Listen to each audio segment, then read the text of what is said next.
আসসালামু আলাইকুম ওয়া রাহমাতুল্লাহি ওয়া বারাকাতুহু। আপনারা দেখতে পাচ্ছেন এখানে আছে দারুস সালাম হিফজুল কোরআন দিনিয়া মাদ্রাসার ছোট্ট সোনামণিদের মুখে কচি মুখের মিষ্টি ভাষায় মাসলা মাসাইল পরিচর্যা করানো হচ্ছে, মাসলা মাসাল শেখানো হচ্ছে।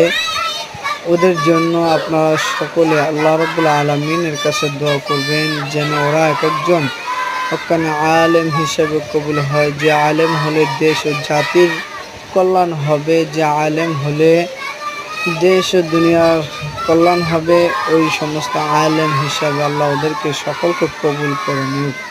সকলে বলেন আমিন। আসসালামু আলাইকুম ওয়া রাহমাতুল্লাহি ওয়া বারাকাতুহু। এই ধরনের ইসলামিক ভিডিও পেতে বেশি বেশি আমার চ্যানেলটি সাবস্ক্রাইব এবং লাইক কমেন্ট শেয়ার করুন।